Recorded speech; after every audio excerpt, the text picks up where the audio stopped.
Hola, profe. Hola, hola.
Somos 4 hasta ahora, o sea, 3 y conmigo 4. ¿Falta más gente o los que alcanzaron a entrar fueron estos que están acá?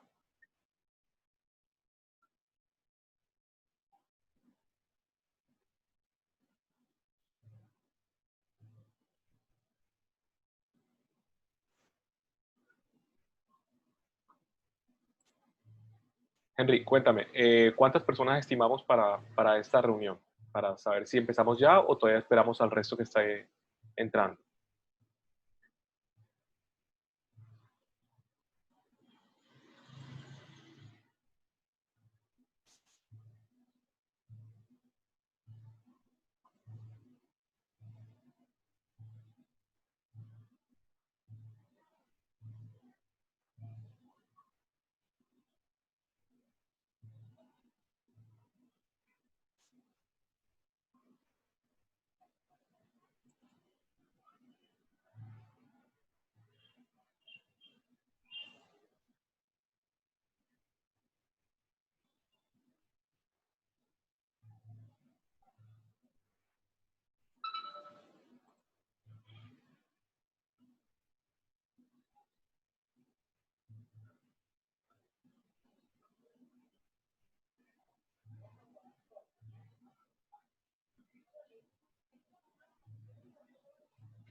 Henry, ¿me escuchas? O sea, ¿ustedes me escuchan a mí? ¿Sí? ¿Sí? ¿No? ¿Quizá? Sí, señor, sí, lo escuchamos. ¿Ya no Bueno, estamos yo lo esperando, escucho. ya no estamos esperando a más nadie o falta más gente? Pues profesor, lo que le diga es mentira, la verdad. Henry, ¿tienes alguna idea? ¿Tú que alcanzaste a pasar el link? Me acabo de conectar, o sea, que estaba en el baño, profe. Cuénteme otra vez, disculpe. Que si el link se compartió dentro del grupo, o sea, estamos esperando a más gente o... Sí, estamos esperando más gente. Jan sabía, Ana Contreras también sabía, ella me había confirmado por el WhatsApp ahorita hace poco. Deben estar en el proceso. Ernesto escribió por el WhatsApp también. Ahí está Brian, se conectó. Ernesto me dijo que se les fue la luz y que tenía datos nada más y iba a intentar hacer lo posible. Listo. O sea, es para saber si los espero o seguimos adelante. Entonces, ya lo que tú me dices, vamos a esperar un momento. Sí, Buenas tardes, profe. Muy buenas tardes.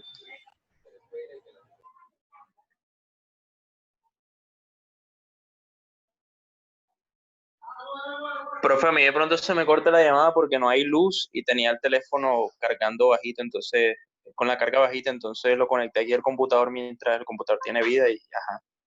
Dale, perfecto.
Bueno, no sabría decirles entonces. Voy a empezar hablando un poco de... Estamos entrando a una nueva unidad. Estamos empezando una nueva unidad. Y en esta unidad lo que quiero realzar es un proceso en dos partes. En la primera parte de esta unidad, o sea, en esta unidad vamos a crear unas piezas. Y esas piezas después las vamos a estar utilizando para crear en la última unidad, en el cierre, en la tercera unidad, un trabajo mucho más complejo y va a ser un trabajo de equipo, en donde entre todos vamos a construir, dependiendo de la gente y cuánto empeño le pongan a la cosa, podemos construir incluso hasta cuatro esculturas virtuales. Vamos a hacer un poco de escultura virtual. Y eso va a incluir algo de modelado tridimensional. A ver, voy a explicarme mejor. El objetivo de esta clase es darles acceso a la mayor cantidad de ideas posibles acerca de cómo construir cosas utilizando piezas digitales. Así que en esta unidad que comenzamos, vamos a ampliar el uso de las herramientas que ya conocemos, como son Photoshop y Krita, que son herramientas básicamente para editar imágenes bidimensionales, y vamos a llevar esto un poco más lejos, en donde comenzaremos a crear piezas, vamos a crear piezas que después pueden ser exportadas para ser usadas en un ambiente tridimensional. Mi intención es que en el módulo, en la unidad 3, en la unidad final, vamos a dar algo de modelado orgánico tridimensional, lo que se llama modelado para escultura, con una herramienta que también es gratuita. Y hacer entre todos una gran pieza final, una gran escultura final. Entonces, esta conversación es muy corta y los videos y las tareas que vienen a continuación son como muy específicas, y voy a comenzar compartiendo pantalla. Entonces, para que empecemos en este momento vamos a hablar primero de cómo llegué yo hasta donde estoy yo con las cosas que hago, o sea, por qué hago las cosas que hago, y cómo se toma la decisión de partir en dos los trabajos y decidir qué cosas funcionan mejor con mapas de bits y qué cosas funcionan mejor con vectores. Porque esa parte, o sea, esa decisión es fundamental para todo lo que viene después. Entonces, vamos a ello. Voy a compartir pantalla. Buenas tardes para todos los que acaban de entrar. Buenas tardes, profe. Hola, profe. Una vez más, mis disculpas por no haber Buenas tardes. podido darles clase la vez anterior, pero realmente se me salió de las manos. Voy a empezar compartiendo pantalla y les voy a mostrar algo de unos trabajos muy viejos, muy viejos, pero fueron los trabajos que cambiaron mi percepción acerca del manejo de las imágenes vectoriales y las imágenes en bitmaps, o sea, cuándo utilizar qué cosa. Antes que nada, pues este software que ustedes ven aquí es Animate, que antes se llamaba Flash. Es un software de edición vectorial. Krita puede hacer cosas en edición vectorial. Illustrator puede hacer cosas en edición vectorial. Incluso Photoshop puede crear vectores también. No es tan útil como este para los vectores, pero puede hacerlo también. Entonces, para que sepan que no es una herramienta privativa de este trabajo.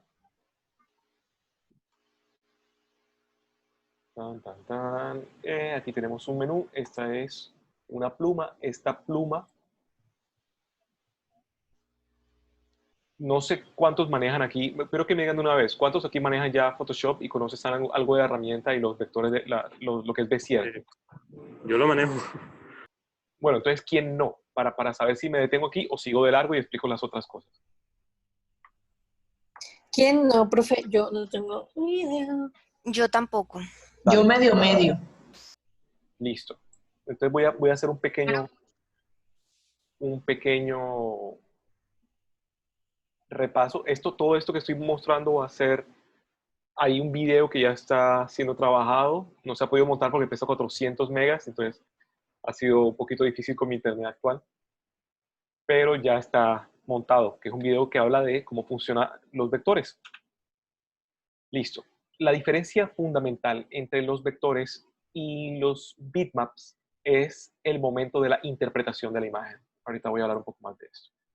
Esta herramienta, que es una pluma, es capaz de crear vectores. Aquí estoy dando clic y estiro. Y cuando estiro salen esas dos bolitas. Esas dos bolitas son como tensión, una tensión que existe entre la curva que estoy haciendo y los puntos que la recorren.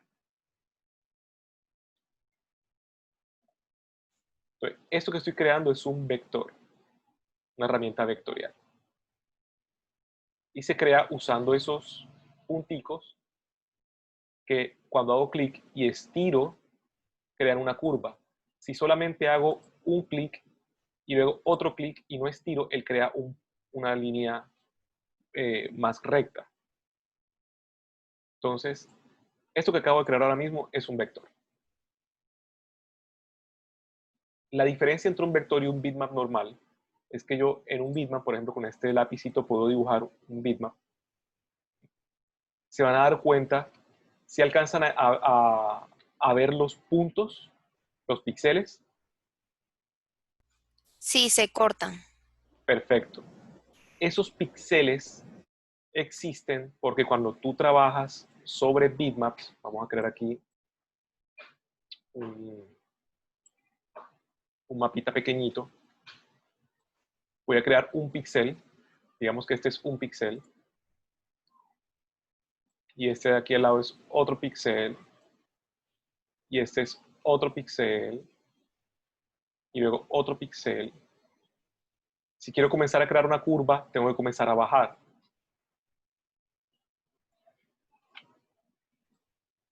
Entonces, ese bajar entre los dos píxeles me va a crear ese huequito que se llama aliases. ¿Cuál es el nombre, profesor? Repítalo, por favor. Aliasis, que es lo que sucede cuando no sabes, un software no sabe un vector hacia qué lado va. Como tengo una malla, esa malla no sabe él si la pone aquí o la pone aquí, entonces decide rellenar este huequito. Eso pasa cuando tienes píxeles. Pero cuando tú te alejas, pues no los notas. O sea, solamente notas la línea. ¿Sí?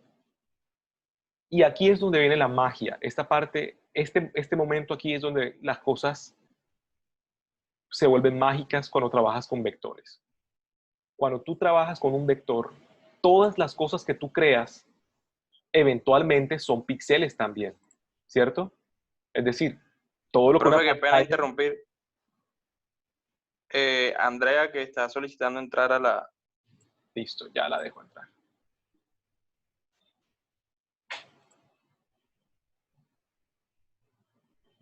¿Listos? Listo. Vale. Voy a retomar porque me perdí. Tenía una línea de pensamiento. Tu pantalla, la pantalla de tu celular, todas estas cosas que tenemos nosotros que son hechas en luz, utilizan pequeños punticos que representan píxeles. Hoy en día, un píxel está hecho de una mezcla de colores, de rojo, verde y azul, y eso es lo que nosotros vemos en una pantalla.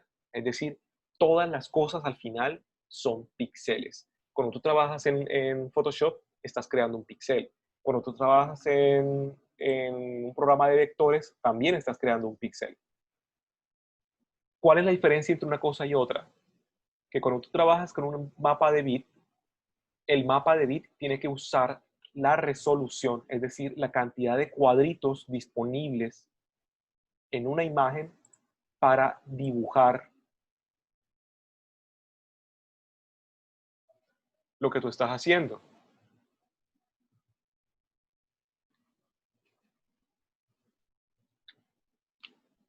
Pero cuando tú utilizas vectores, en este caso vamos a utilizar la misma plumita, la misma plumita y el mismo método para crear un vector.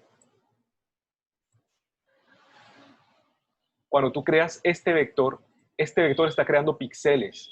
Pero ¿cuándo se crean esos píxeles? Cada vez que lo miras. Es decir, cada vez que se mueve la pantalla vuelve a dibujar esos vectores. Por eso los vectores siempre están bien detallados y son pristinos y son perfectos. Porque siempre está haciendo una y otra vez está siendo dibujado ese vector. Quiero hacer una pausa ahí porque es un tema que a veces a la gente le cuesta entender.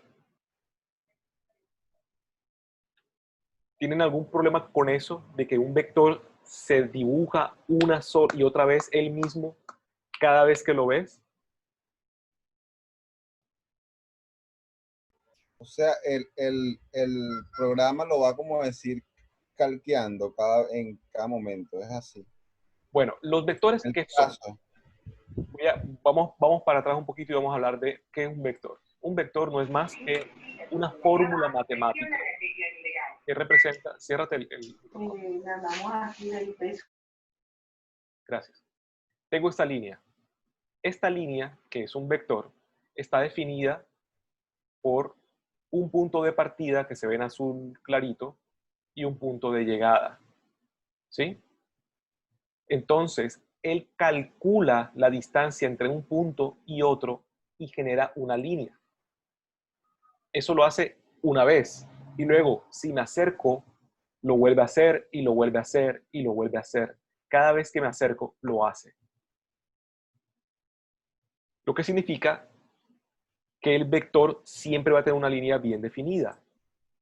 En cambio aquí, yo voy a crear esta línea, ¿cierto?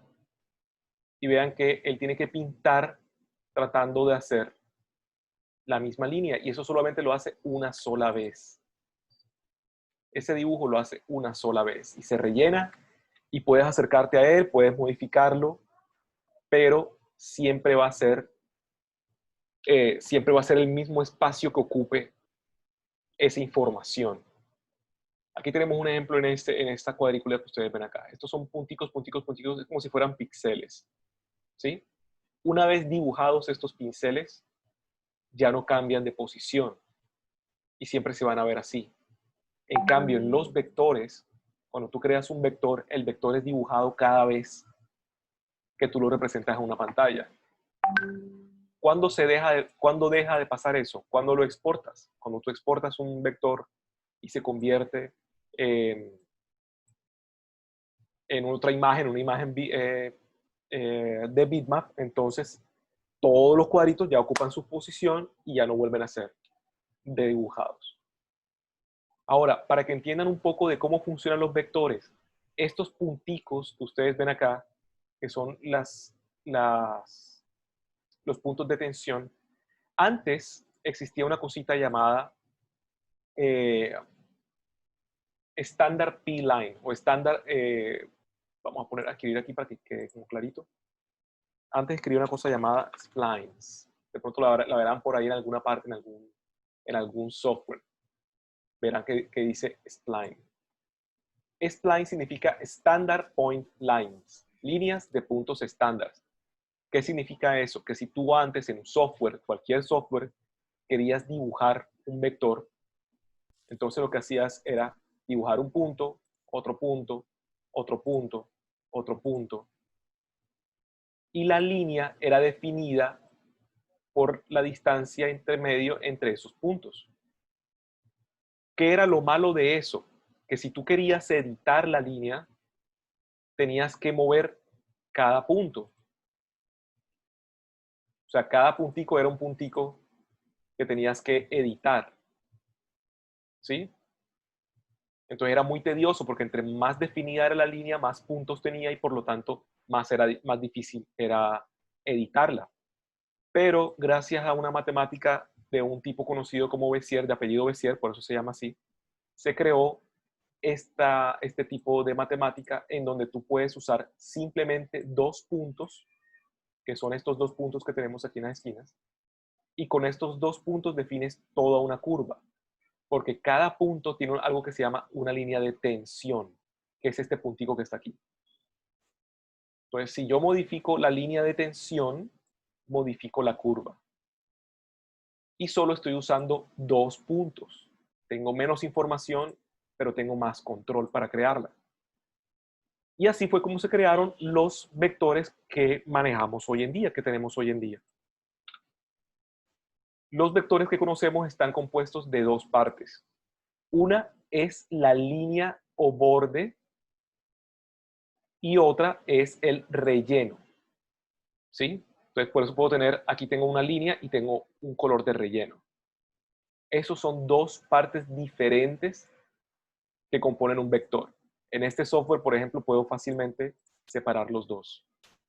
Ambos son parte de un mismo modelo matemático para representar vectores. Una línea y un relleno. Maximice, profe, la pantalla para verlo más grande, por favor. Lo que pasa es que mi pantalla es una pantalla de 3K. Bueno, 4K realmente. 3800 y pico por... Entonces, cuando tratas de pasar 4K por video, comienza el computador a sentirse cada vez más y más lento. Por eso siempre lo veo como recorte. Bueno, entonces, estos son los vectores. ¿Qué son los bitmaps? Las fotografías que tú tomas en tu cámara son mapas de bits. Vamos a abrir una imagen cualquiera.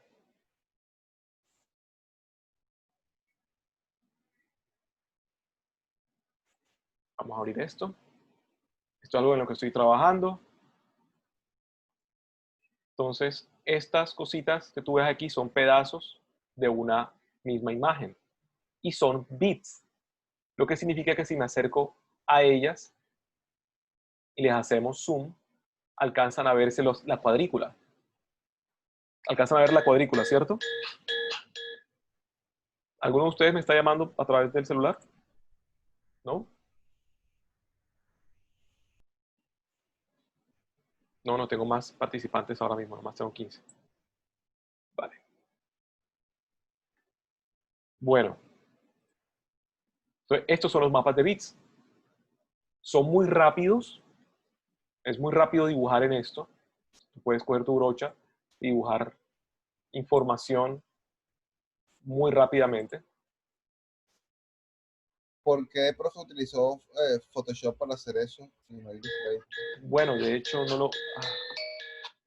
Disculpen que estoy esperando una llamada de... ¿Aló? ¿Con él habla?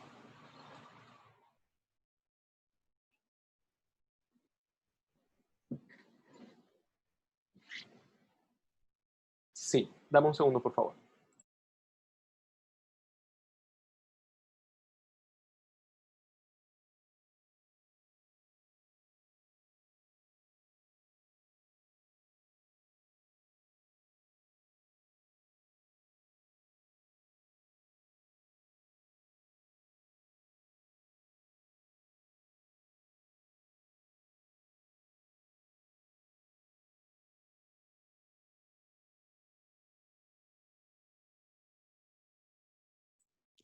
Disculpen la interrupción, pero es de la Secretaría de Educación, entonces uno tiene que contestar sí o sí.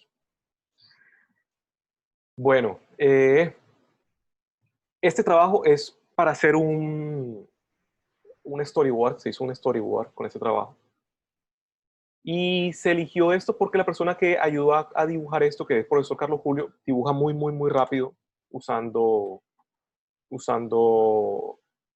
imágenes de mapa de bits. Es mucho más rápido para eso que tratar de dibujarlos en vectores, que es la razón de ser de esta clase. Explicarles que hay momentos en donde tú haces proyectos usando vectores y hay momentos en donde tú haces proyectos usando mapas de bits. En este caso, por ejemplo, tengo varias capas y yo necesito poder animar esta mano para que aparezca y aplaste esto en una animación. Profe, Entonces, aló, es como el arte que emplean los animatic. esto es para un animatic, sí, así es. Entonces, con esto yo después puedo hacer una animación muy sencilla para poder mostrar cómo se va a desarrollar una animación y utilizarlo de muestra en un animatic. Así es. Ahora bien, si yo vuelvo atrás unos añitos en el pasado, unos cuantos añitos, varios, muchos, me encuentro con este tipo de trabajos y les voy a hablar un poco de por qué se eligieron estos métodos. Este es un proyecto personal que comencé como para el 2010, mentira, no, el 2003, como el 2003, por allá, 2002, una vaina así. Y este es el tipo de trabajo que quería yo mostrarles a ustedes porque muestra el proceso que se tomó para poder crearlo. Comienzo diciendo que yo soy muy malo dibujando seres humanos. O sea, aunque soy bueno en proporciones, o sea, yo puedo entender el tamaño de una mano y la proporción que tiene para con la cara, por ejemplo, igual los pies y todo, o sea, tengo buen manejo de proporciones porque lo he cultivado a lo largo de los años. Todavía soy muy malo dibujando personas. Así que uso lo que tengo a mano. En ese tiempo yo cogí de internet este personaje. Si se dan cuenta, este personaje está partido. Yo lo cogí en Photoshop en esa época y rompí sus manos, rompí su forma para poder partir su pierna. Él estaba totalmente de pie. Doblar su pierna y doblar la antepierna y usarlo de referencia. Esta fue mi referencia. Y sobre esa referencia, hello, Vamos acá, profe. ya, no, aquí se me fue la pantalla. Y sobre esta referencia comencé yo a construir mi diseño.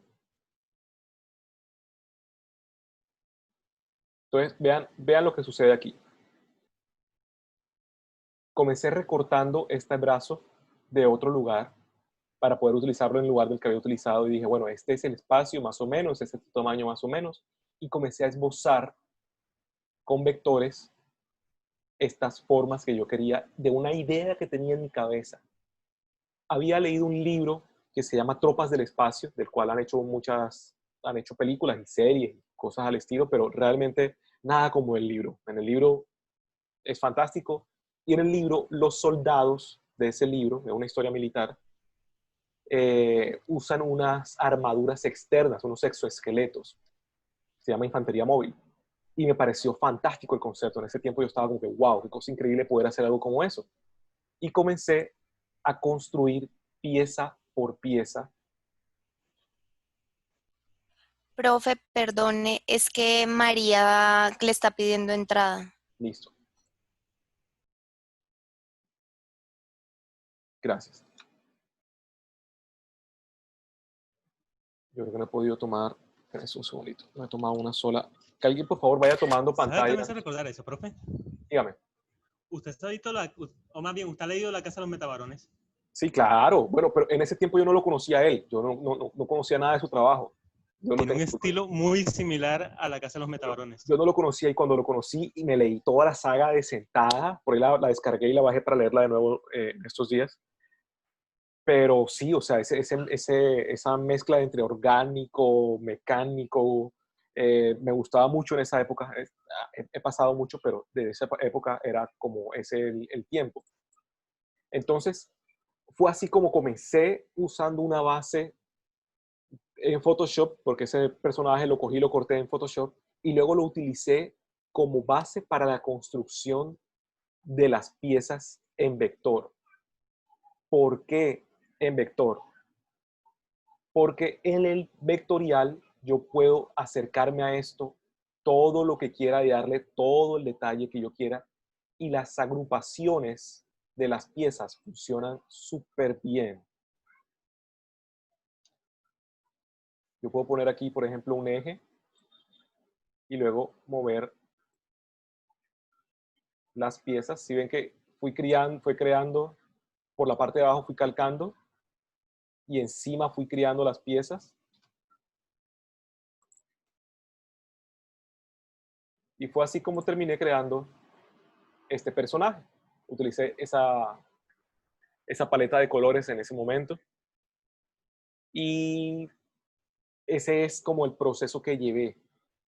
A partir de ahí, cuando comencé con esto, dije, wow, es muy fácil esbozar usando vectores. Bueno, fácil, obviamente es mucho más fácil dibujar directamente sobre Photoshop y esbozar cosas, pero te queda mucho más limpia la línea. Entonces, a partir de ahí comencé a crear cosas como esta, por ejemplo. Este tipo de diseño. Que después se los mostraré en otro trabajo. Y ya cosas mucho más artísticas, como esta, por ejemplo. Que también tiene la ventaja de que es muy pulido en cuanto al detalle. Yo me puedo acercar mucho al detalle, es muy rápido, muy pulido. Tiene otra ventaja, que como es vectorial, yo puedo exportar los vectores y luego utilizarlos dentro de un ambiente tridimensional. Entonces, Repite eso que dijo ahorita. que son vectores, lo que significa que son una construcción matemática. Y yo puedo exportar esa construcción matemática, voy a hacerlo aquí brevemente, y utilizarla en ambientes tridimensionales. Vamos a ver si me alcanza el tiempo, vamos a ver si me deja el tiempo. No con esto, File, Sport Legacy. A mí me parece increíble que que tengan que guardar como y como una versión vieja para poder pasar esto a un Illustrator. Me parece increíble. Profe, ¿qué formato lo exporta para usarlo en El mejor un formato, programa 3D? el mejor formato para pasar entre trabajos, si estás trabajando apenas todavía, o sea, si no vas a publicar algo, es el SVG, que creo que se llama Scalable Vector Graphic, porque no solamente estás guardando el vector, estás guardando también imágenes, o sea, el formato puede soportar imágenes. Porque yo hago algo similar, pero es desde AutoCAD para 3D Max o SketchUp o otro programa. Bueno, AutoCAD ya trabaja directamente, puede crear polilíneas y eso puede crear polígonos, entonces está muy cerca. Y yo tengo otra pregunta, ¿y si se exporta en JPG o en PDF, que son como los más comunes, qué pasa ahí? ¿Se vuelven mapa de VIPs? El PDF puede contener vectores. Entonces a veces puedes salvar el PDF y luego usar un programa como Illustrator para seleccionar los vectores y exportarlos. Pero los JPGs y los PNGs ya son mapas de bits. Entonces ya ahí no puedes hacer lo que voy a hacer ahora mismo. Profe, sin embargo, el JPG y el PNG, en un tiempo que yo estudié animación 3D, se usó como un plano en el mismo programa de 3D Max y uno por ahí se guiaba como que muy al ojo, como calcar. Como referencia. Y hacía un modelo. Sí, uno usaba todavía la imagen para hacer un modelado orgánico. Sí, pero no está ni cerca a esto que voy a mostrarles yo ahora. O sea, son mundos aparte. Pobre computador lo tengo ya al máximo. Tengo que hacer una limpieza de todo. Este programa Lightwave es el programa modelador que yo usaba antes. Ahora estoy usando Blender. Pero para esto que voy a hacer es mucho más rápido este software que Blender. Es lo que les decía yo alguna vez, no se casen con una herramienta, o sea, entiendan qué están haciendo y usen la herramienta que mejor les supla esa necesidad. Entonces, vean que aquí yo acabo de importar las piezas.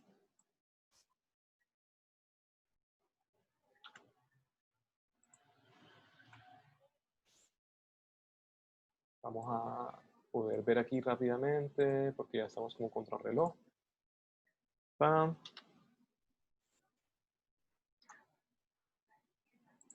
Este fue un concepto que hice hace muchísimo tiempo. Resulta que hace mucho tiempo yo trabajaba en las salas de informática de la Universidad Autónoma y trabajaba en la parte de sistemas. De hecho, cuando yo comencé todo esto, yo comencé estudiando análisis y programación de sistemas y soy graduado analista programador, porque mi padre era programador y mi madre era programadora y mi hermano era programador. Entonces, yo dije, yo quiero ser programador. Pero en el proceso me di cuenta que lo que me gustaba más que trabajar con computadores, que sí me gusta, era diseñar, o sea, crear cosas visualmente atractivas o llamativas. Entonces, vamos a utilizar esto, bueno, no sé si eso. Si se dan cuenta, estoy rescatando las piezas que componen eso que creamos allá.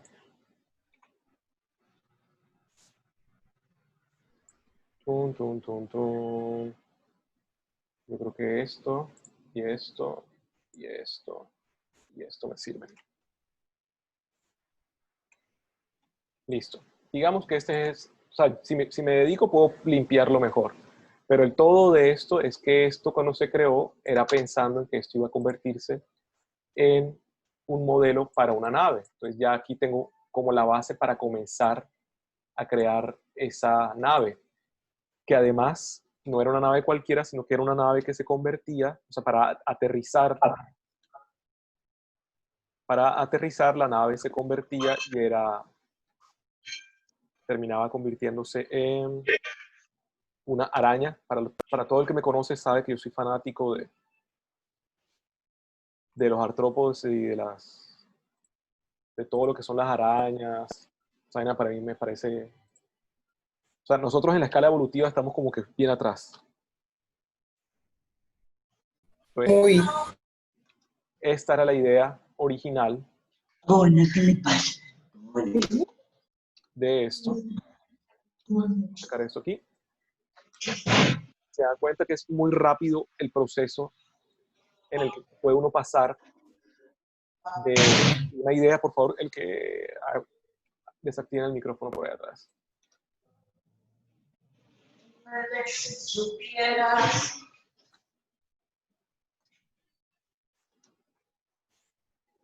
Entonces, esa O era sea, más... profe, y en ese formato se le guardaron los ejes de lo que usted ya traía de Illustrator. Ejes, no. Solamente No. los vectores. Y esos vectores están Ok. recuerden, de caras y de líneas. Solamente pasan las caras, no pasan las líneas. Ok. Pero entonces ese trabajo ya lo tenía adelantado, ¿cierto? Esto lo comencé a hacer hace muchísimo tiempo en algún lugar en la de informática. Pero ese era el proceso y esto era lo que yo quería mostrarles acerca de por qué a veces es importante entender la diferencia de trabajar con vectores y trabajar con mapas de bits. Esto no lo puedo hacer con mapas de bits, por ejemplo. Pero, y aquí viene el otro ejemplo, dígame, se va a acabar. Cuéntame. Cuando nosotros dimos lo que fue animación 2D, que lo dimos con NASCAR Digital, el profesor mío, que era Johnny, nos comentó de que habían personas que se encargaban de los sketches y los que se encargaban de hacer los exoesqueletos y armar. O sea, hay sesiones para armar una animación. Sí. Y más que nada cuando hablamos de los exoesqueletos de los personajes, y nos mostró una referencia de Wafu, no sé si han visto esa serie, una Sí. serie que sacaron de Dofus. Entonces, están los diferentes perfiles y el exoesqueleto está pegado en cada parte del cuerpo para la movilidad.